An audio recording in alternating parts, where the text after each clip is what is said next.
안녕하세요. 수강생 여러분. 오늘은 22장 금리 위험에 대해서 다뤄보는 시간을 가져볼 텐데요.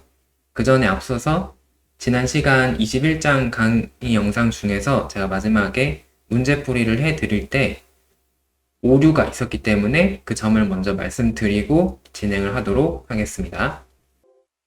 지난 시간 21장 연습 문제에서 두 문제가 있었는데 먼저 10번 문제에서 제가 이 유동성 자산을 계산할 때 지금 교과서를 보시면 이 네 가지 항목들이 15, 30, 145, 50 이렇게 있습니다. 그래서 이 네 가지 항목을 다 더하면 15 더하기 30 하면 45, 140 하면 190, 240 해서 240이 되는데 그거를 제가 지난 시간에는 245라고 했었어요. 그래서 오타가 발생을 했기 때문에 여러분들께서 이거를 245가 아니라 240이구나 라고 생각을 하시면 되겠고, 그에 따라서 이 최대 허용 가능한 2등급 유동성 자산은 245가 아닌 240의 3분의 2, 그래서 160이 나오고요. 그러면 240과 160을 더해서 총 400만큼의 하이 퀄리티 리퀴드 에셋 HQLA 고유동성 자산이 존재하게 됩니다. 자, 그러면 이제 다른 것은 동일하다고 보고 유동성 충당 비율은 분자에 405가 아니라 400이 들어가서 계산이 되면 정답이 되겠습니다. 이렇게 제가 오타를 냈기 때문에 여러분들께서 너그러이 이해해 주시고, 근데 여러분들께서도 솔직히 이거는 이해를 해 주셔야 되는 게, 저도 머리가 30대가 되다 보니까 아재가 되면서 빠릿빠릿하게 계산이 돌아가지 않기 때문에 제가 이런 식으로 문제를 직접 풀어보다가 실수가 나옵니다. 그래서 그런 부분은 여러분들께서 좀 젊은 피로서 너그럽게 이해해 주시면 감사하겠습니다. 그러면 돌아와서 오늘 22장을 다룰 텐데요.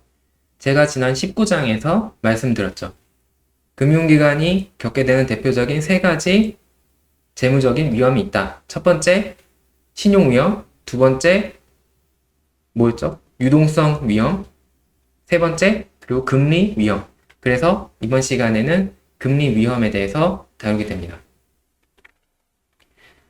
일단 이 첫 번째 영상에서는 금리 위험이라는 것은 무엇이냐에 대해서 배우고, 그리고 그 두 번째와 세 번째 영상에 대해서는 이 금리 위험을 측정하기 위한 현대적인 모형에 대해서 배우게 될 건데, 그것에 대해서는 완전히 후에 금리 위험이 무엇인지 먼저 익힌 후에 다루도록 하겠습니다. 자, 그러면 금리 위험이라는 것은 무엇이냐? 금리 위험은 말 그대로 금리, 이자율과 연관된 위험입니다. 이 금융기관들은 결국 돈을 놓고 돈을 먹는 돈놀이를 하는 기관이잖아요. 그렇기 때문에 돈의 이자가 얼마나 붙느냐, 이 이자율이 굉장히 중요하게 작용하게 됩니다. 그래서 이 이자율이 미래에 어떻게 변화할지에 대해서 항상 고민을 해야 되는데, 그 이자율로 인해서 부정적인 효과가 발생을 할 수 있다. 그래서 위험이 존재한다라고 볼 수 있습니다. 지난 20장에서 다루었던 신용 위험은, 이 신용 위험의 경우는 금융기관의 역할 중에서 모니터링, 관리 감독 역할을 수행한다는 것과 밀접한 연관이 있었고요. 그 다음에 배웠던 유동성 위험은 유동성을 리퀴디티 프로비전, 유동성을 공급하는 역할과 밀접한 연관이 있었습니다. 그러면 이 금리 위험은 무엇이랑 연관이 있느냐? 유동성과 밀접한 또 연관이 있어요. 그래서 유동성 위험과 비슷하게 유동성 공급 역할과 연관이 있는데, 이때 우리가 요 금리 위험에 대해서는 조금 더 명확하게, 조금 더 정확하게 표현을 하자면 이 자산 변환 역할과 연관이 있다라고 표현을 합니다. 자, 여기서 자산 변환 역할, 이 asset transformation이라는 것에 대해서 잠깐 다시 한번 설명을 드리자면, 대표적으로 항상 우리가 금융기관에 대해서 생각할 때는 은행을 생각할 수 있겠죠. 그러면 이 은행의 자산을 보면 대출 자산이 있고요. 그 다음에 부채에는 예금 부채가 존재를 해요. 근데 이 유동성, 지난 시간에 배웠던 이 유동성 위기는 요 두 자산과 부채의 유동성, 그러니까 현금화와 밀접한 연관이 있었다면, 이거는 기간에 조금 더 밀접한 특징이 있습니다. 그러니까 이게 두 개가 비슷한 의미지만 반드시 일치하지는 않는 게, 현금화를 한다는 것은 만기가 길게 남아 있어도 내가 팔아서 현금으로 바꿔 먹을 수 있으면, 그러면 유동성이 있다라고 얘기를 할 수 있어요. 그렇지만 이제 우리가 장단기, 만기에 집중을 하게 되면 이 대출 자산은 대체로 장기적인 투자예요. 그리고 예금은 보통 단기적인 금융상품이죠. 왜냐하면 내가 예금을 맡겼다가 하루아침에 그 다음날 바로 빼도 상관이 없기 때문에 상대적으로 단기 상품이라고 볼 수가 있습니다. 그래서 이렇게 이 자산과 부채의 만기가 크게 차이 나는 것을 우리는 만기의 비대칭 현상, 그래서 maturity mismatch라고 부를 수 있어요. 그런데 이렇게 해서 이 금융기관은 무슨 역할을 해주는 거냐면, 단기 상품을 장기 상품으로 바꿔주는 역할을 수행하고 있는 거예요. 그래서 이런 의미에서 이 자산의 특징을 바꿔준다. 단기적인 자산을 장기적인 자산으로 바꿔주기 때문에 asset transformation, 자산 변환이다 라고 얘기를 하는 겁니다. 그래서 이 금융기관들은 자산의 장단기를 바꿔주는, 그 만기를 바꿔주는 자산 변환 역할도 수행을 하고 있다. 이렇게 추가적으로 표현을 할 수 있습니다. 하지만 물론 이것은 유동성 공급과 거의 비슷한 표현이 되는 거죠. 왜냐하면 이제 현금화를 하는 능력이 유동성이나 장기적으로 투자하는 거냐 단기적으로 투자하는 거냐랑 굉장히 유사한 겹치는 부분이 있기 때문에 여러분들께서는 그냥 유동성 공급 역할이다 라고 이해를 하셔도 되고, 조금 더 난 정확하게 표현을 할 거야 라고 엄근진하게 표현을 하면 유동성 공급과는 살짝 다르게 자산 변환 역할과 연관이 있다, 이렇게 표현을 하면 되겠습니다. 자, 그래서 이 금융기관들은 자산의 만기와 부채의 만기가 다른 그런 만기 비대칭 현상을 보유하고 있는데, 장기 금융상품과 단기 금융상품의 대표적인 차이 중 하나가 바로 그에 대한 투자 수익률, 바로 이자가 다르다는 거예요. 보통 일반적으로 장기 투자를 했을 때 이율이 높고 단기 투자를 했을 때 이율이 낮은 거를 알 수가 있죠.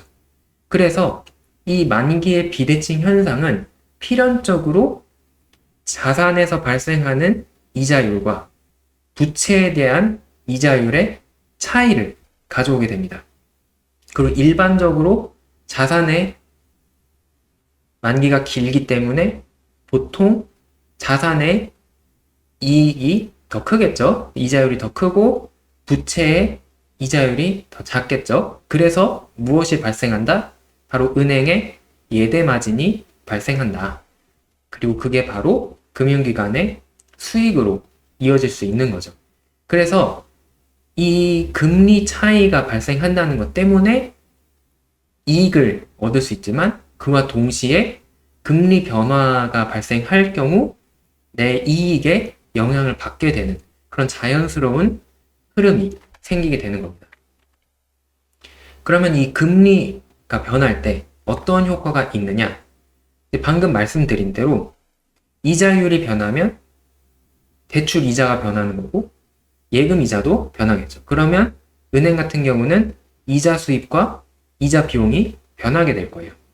그렇기 때문에 이 금융기관의 수익을 악화시킬 수도 있고 더 좋게 만들 수도 있는데, 이제 우리는 보통 안 좋아지는 거를 걱정해야 되기 때문에 악화할 가능성에 대해서 신경 써야 된다는 거죠. 그리고 또 직접적으로 이렇게 이자를 발생시키는 이자가 명시되어 있는 상품이 아니더라 하더라도 대부분 금융기관이 가지고 있는 자산이나 부채들은 현재 가치를 측정할 때 이자율을 가지고 할인을 해야 돼요. 그래서 현재 가치는 이 이자율에 따라 변화가 생기게 됩니다. 그렇다면 금융기관이 가지고 있는 자산과 부채, 그리고 나중에 혹시 발생할 수 있는 부의 활동에 현재 가치가 금리의 변화에 의해서 움직여서 자산과 부채의 가치가 변화가 생기게 되고, 자산과 부채의 가치가 변하면 회계 방정식에 의해서 자기 자본의 가치도 변하게 되겠죠. 그래서 자기 자본의 가치가 떨어질 수 있는 그런 잠재적인 위험을 지니고 있습니다. 자, 그런데 지난 시간에 유동성 위험에 대해서 우리가 자산 측면에서 발생하는 유동성 위험과 부채 측면에서 발생하는 유동성 위험을 구분했듯이, 이번 시간에 배우는 금리 위험도 어느 쪽에서 발생을 하느냐에 따라서 크게 두 가지로 나누어서 볼 수가 있습니다. 그래서 그 두 가지를 재조달 위험, 재투자 위험이라고 분류해서 설명드릴 수가 있겠고요. 그래서 먼저 재조달 위험에 대해 설명드리고 그 나중에 재투자 위험에 대해 설명드리도록 하겠습니다. 자, 먼저 재조달 위험이라는 것은 영어로 하면 refinancing risk가 돼요. 그러니까 자금을 다시 조달해 와야 되는 위험이 있는 건데, 이거는 언제 발생을 하느냐? 자금을 기존에 했던 투자가 유지되고 있는 상태에서 자금을 다시 조달해 와야 되는데, 이제 이자율이 과거랑 다르게 미래에는 변할 수 있기 때문에 그 조달 비용이 변해서 발생하는 위험을 바로 재조달 위험이라고 부르게 됩니다. 자, 지금 설명을 들었듯이 이 재조달 위험은 이미 투자한 자산은 그대로 있는데 이제 자금을 조달해 왔던 것이 빠지게 되면서 다시 자금을 조달해 와야 될 때 자금 조달 비용이 변해서 생긴다고 했어요.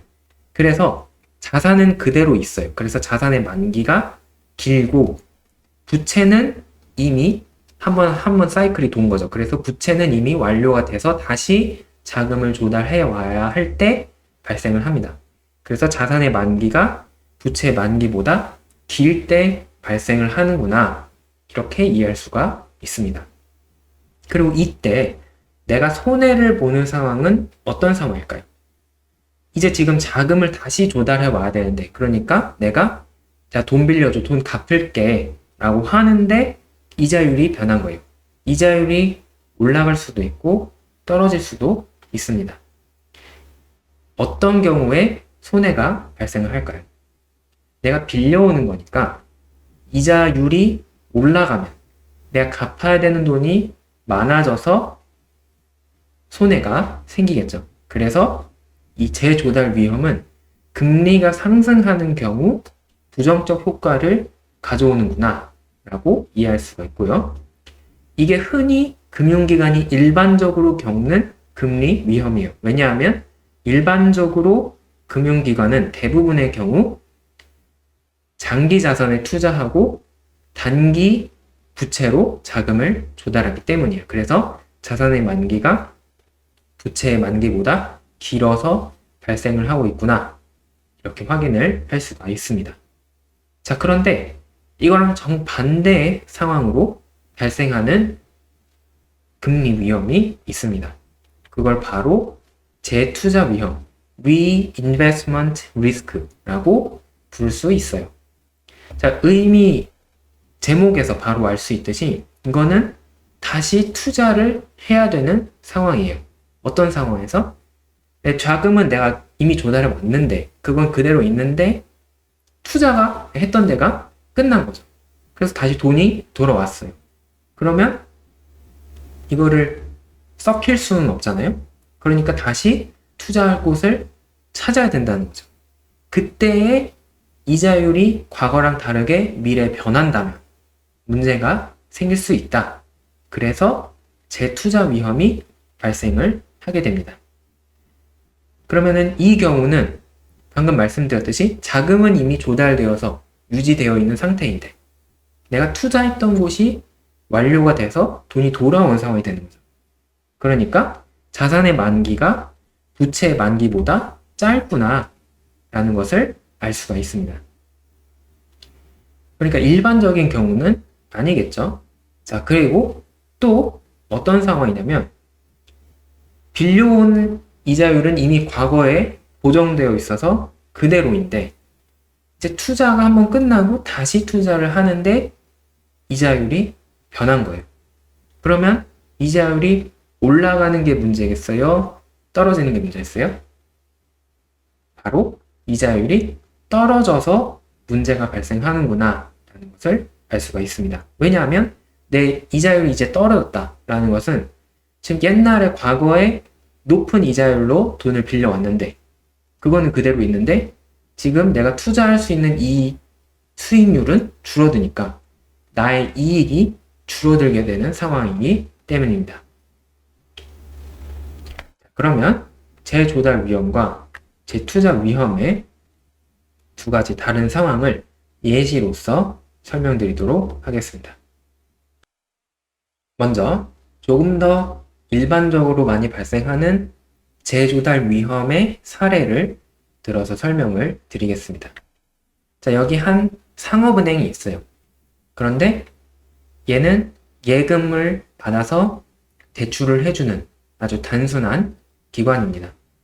근데 이제 예금과 대출에 구체적인 상황이 주어지게 돼요.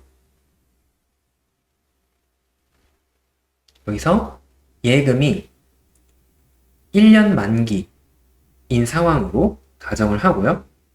이자율은 예금 이자가 높지 않기 때문에 2%의 연이자율로 자금을 조달했다. 그래서 100억 원을 가져온 상태입니다. 그런데 그 돈으로 무엇을 하느냐? 이 은행은 2년짜리 대출을 해줬는데 기업에게 그 100억 원을 대출해 줬습니다. 그리고 8%의 이자율을 약속을 했어요. 자, 그러면 이런 상황에서 첫 번째 해의 경우는 이미 고정되어 있는 상황이에요. 이거는 위험하지 않죠. 왜냐하면 이미 내가 확정적으로 알 수 있는 상황이라서 첫 번째 해에는 어떤 일이 발생을 하느냐? 요 내 이자 수입과 이자 비용을 따져보면 8%의 수입이 생기고 2%의 비용이 발생을 합니다. 그래서 예대 마진이 6%구나 라는 걸 알 수 있고 그 원금이 100억 원이니까 순이익은 6억 원으로 잡히게 되는 거죠. 이거는 지금 이미 고정되어 있던 상황이기 때문에 아무런 문제가 없고 이 은행은 이것을 예측하고 예금을 받아서 대출을 해줄 수 있었습니다. 자, 그런데 첫 해가 지나면 이제 문제가 생기게 돼요. 이 방금 이 정기 예금은 1년 만기라고 했어요. 그러면 1년이 지났으니까 돈을 되돌려줘야겠죠. 그래서 원금과 이자를 지급하게 됩니다. 근데 이 은행은 이미 가지고 있는 돈을 다 대출해준 상황이에요. 그러면 어떻게 기존 예금자들에게 돈을 돌려줄 수 있을까요? 바로 새로운 예금을 모집하는 그런 방법이 있는 거죠. 그래서 기존 정기 예금은 완전히 만기가 되었기 때문에 이제 새롭게 자금을 조달해야 됩니다. 근데 문제는 이 1년 후에 예금 이자가 어떻게 될지 모른다는 거죠. 그래서 이 예금 이자가 만약에 변하게 되면 어떻게 되는지 살펴보겠습니다.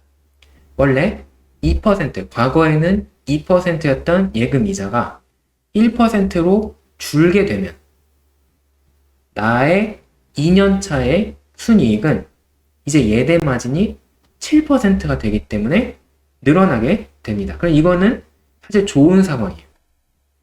6억 원에서 7억 원으로 늘게 되는 거죠. 그리고 연이자율이 변화가 없이 그대로 예금 이자를 2%로 유지를 할 수 있다면 이거는 1년차와 동일한 순이익을 얻을 수 있습니다. 그러니까 위험하지 않은 상태인 것을 알 수 있어요. 그런데 예금 이자가 3%로 늘어나게 되면 이제 예대 마진은 5%로 줄어들게 되고 그에 따라 내 순이익도 감소하게 되는 그런 상황을 가져오게 됩니다. 그래서 지금 보실 수 있는 게 이자율이 변하면 내 순이익에 부정적인 효과가 있을 수 있다라는 것을 우리가 확인할 수 있고 그래서 이 현상을 우리는 금리 위험이 존재한다. 그 중에서도 특히 지금 투자하는 대출의 만기는 2년이었는데 자금을 조달해오는 예금의 만기는 1년으로 짧았기 때문에 부채의 만기가 짧아서 발생하는 재조달 위험이 있구나라는 것을 확인할 수 있습니다. 그리고 재조달 위험에서는 이자율이 상승할 때 문제가 생긴다는 것을 또 알 수가 있습니다. 자, 그러면 두 번째로 재투자 위험은 무엇이냐? 이 반대 상황을 생각해 보시면 되는데요. 이것은 일반적이진 않지만 또 금융기관이라고 반드시 무조건 단기 자산, 단기 자금을 받아서 장기 자산에 투자하는 것이 아니기 때문에 좀 극단적인, 비현실적일 수는 있지만 극단적인 예시를 상정해 보도록 할게요. 그러니까 현실에선 이럴 수는 없지만 이런 상황이 있다라고 가정해 보겠습니다. 자, 여기 생명보험 회사가 있어요. 근데 이 생명보험 회사가 그 보험에 가입하는 사람들한테 예를 들면 63세에 가입한 사람들을 모집을 한 거예요. 그래서 2년 동안만 그 보험료를 납부하면, 그래서 저축을 하면 이제 3%의 고정 금리로 돈을 연금처럼 돌려드리겠다 라는 상품이 있다 라고 가정해 볼게요. 이거는 현실에 있기는 쉽지 않지만 그렇다고 가정을 해 보겠습니다. 그래서 100억 원을 조달을 했어요.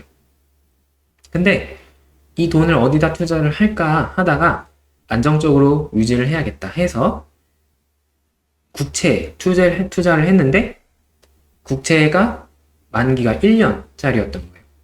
그리고 이자율이 수익률이 4%인 그런 상품이었습니다. 자, 그러면 첫 번째 해에 이 생명보험 회사의 순이익은 쉽게 어떻게 계산을 할 수 있냐면 3%의 이자율을 줄 것을 빼놓고 4%의 국채 이자를 받았기 때문에 그만큼이 이 금융기관의 이익이 될 거예요. 그래서 1%의 이익이 발생을 하기 때문에 총액 원금 100억 원에 대해서 1억 원의 순이익이 발생을 합니다. 자, 그런데 1년 후에는 이 국채가 만기가 돼요. 그러니까 자금이 돌아오죠. 그러면 이거를 가만히 썩히면 내가 수익이 발생을 하지 않고 갚아줘야 되는, 돌려줘야 되는 돈도 마련할 수가 없으니까 다시 투자를 해야 되는 상황이 됩니다. 그래서 재투자 위험이 발생을 하게 됩니다. 그럼 어디다가 투자를 할 것이냐?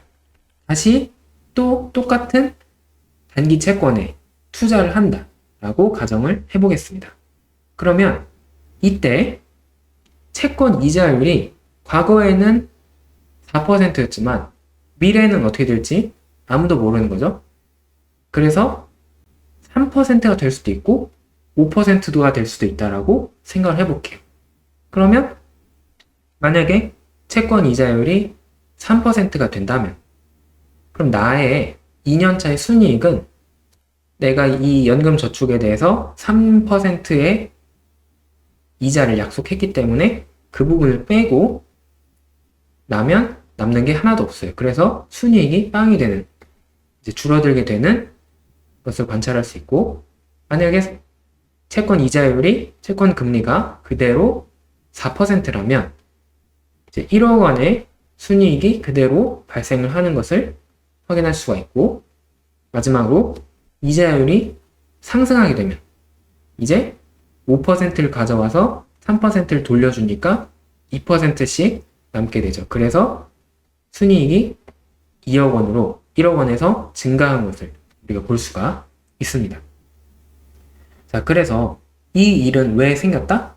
바로 자산의 만기는 1년이어서 짧았는데 부채의 만기는 2년이어서 길었기 때문에 이러한 위험이 발생을 한 거죠.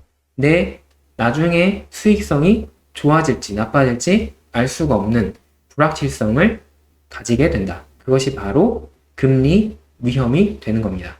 그리고 그 중에서도 자산의 만기가 짧은 상황에서는 다시 투자처를 찾아야 되기 때문에 재투자 위험이 발생을 하는구나 라고 우리가 이해할 수가 있습니다. 그리고 이 경우에는 이자율이 하락하는 것이 문제가 되는구나 라는 것을 알 수가 있죠. 자, 그래서 이렇게 지금 우리는 금리 위험이라는 것이 있다. 그리고 그 금리 위험은 좀 일반적인 경우에 우리가 생각할 수 있는 재조달 위험과 그리고 특별한 경우에 발생을 하는 재투자 위험으로 나누어서 생각을 할 수 있다라는 점을 우리가 배웠습니다. 그래서 다음 영상에서는 그러면 이러한 금리 위험을 어떻게 관리할 것이냐에 대해서 살펴보는 시간을 가져보도록 하겠습니다. 지금까지 첫 번째 영상 봐주셔서 감사하고요. 또 다음 영상에서 이어서 설명을 드리겠습니다. 감사합니다.